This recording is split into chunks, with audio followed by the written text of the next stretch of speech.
As you all remember, one of the episodes where Babuji Maharaj discovers the first samskar. He says, if you remove the first samskar that we all share in common, the base on which rest of the samskars are just lingering will collapse. So,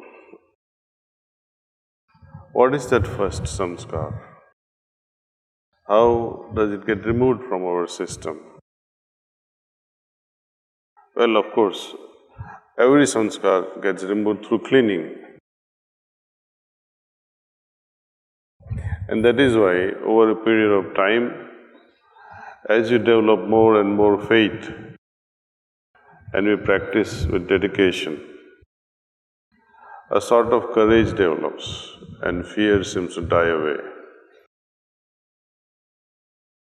This is also confirmed by Lord Rama when he is giving gyan to one of his devotees. When he was asked, what is the greatest boon? He said, it is being fearless, being abhay.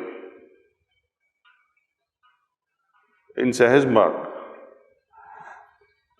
in our day-to-day life, despite of this daily cleaning by individuals, by having individual sittings through preceptors, attending group satsangs, it serves a great purpose of removing samskars which gets accumulated at different layers of our consciousness. Daily samskars, daily impressions are easy to remove through our evening cleaning process. A bit deeper layer of samskar can be removed through the help of our preceptors.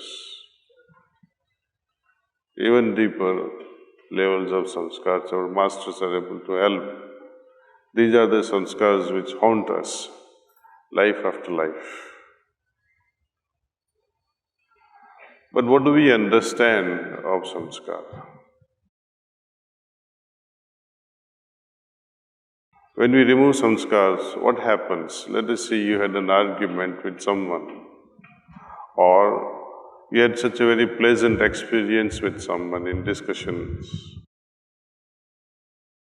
You have a memory associated with such encounter.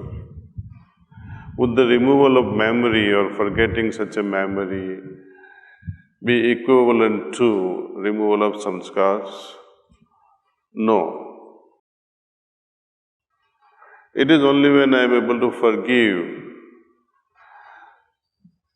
the bitter experience that I had because of some interaction with someone. I may remember the encounter with someone which is displeasing, but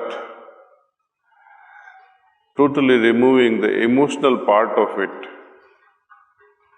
amounts to not forming impression. It is the emotional burden that is associated with our memory that creates some samskar. Emotional burden means I am saturated with so much of dislikes or likes. Only two things. So in our day-to-day activities, moment to moment, how vigilant are we with our reactiveness? Are you still reacting, or are you in osmosis with the source?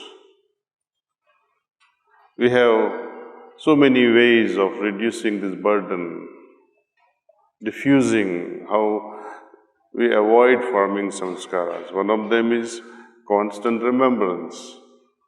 When we are in absolute state of constant remembrance, when we are in osmosis with our Maker, with our Master's remembrance, with deep love, in the heart. When we are performing our acts with utmost devotion, then we do not form samskars.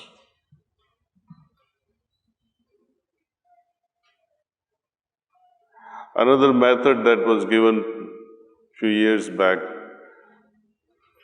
was this now and then using sankalpa, that everything around me is absorbed in godly remembrance. I like to add one more sankalpa to this sankalpa, that while we are in the office or at home, traveling via flight or via train or walking around, doesn't matter, wherever we are, think that everything surrounding us is absorbed in godly remembrance, and that all are in osmosis with the source, developing increased peacefulness and moderation.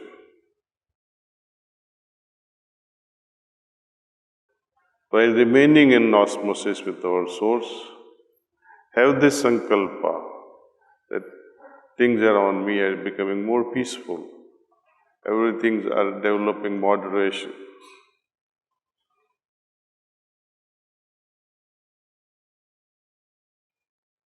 In very short time, we'll come to a stage where we will not have to do daily cleaning.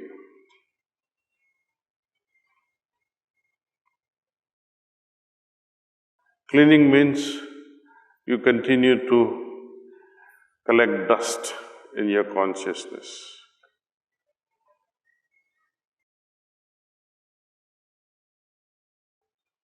By creating a veil around us, we are preventing all these things to settle in our heart.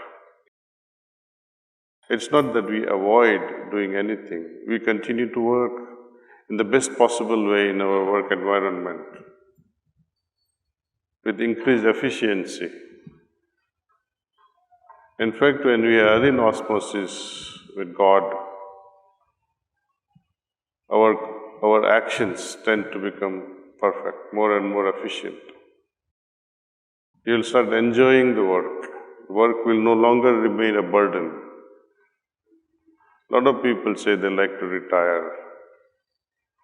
But I am of a belief that all your spiritual wealth, all your spiritual accumulations can be exercised best in the working environment in the material world.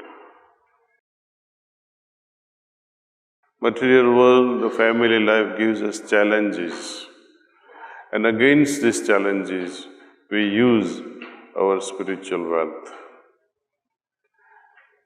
We test out our abilities, our spiritual genius, if you like to call it.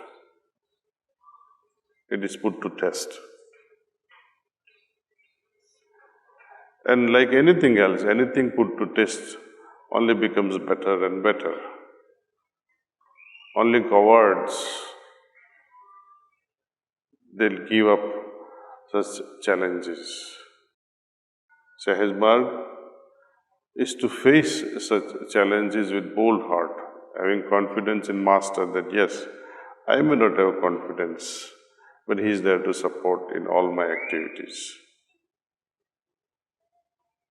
So with this little heartfelt, I would say, I would not like to call it anything else, but I like to share this inner feelings of my heart to come to very essence of Sahajmarg, that whatever is stopping us, it's samskars, and we should be vigilant about how to not form the samskars. That is the first step. Otherwise, all throughout the life, if you go on cleaning, it will be disappointment. Babuji wrote one letter to one Abhyasi who was boasting some things, I don't know what. He was praising himself, Sahab, मैं तो बहुत दिल से साधना कर रहा हूँ 15 साल से 20 साल से. I'm practicing with a lot of dedications for last 15-20 years. I'm very regular in my practice, etc., etc., But Babuji had his own wisdom. He says, I'm sorry to say that you are still practicing.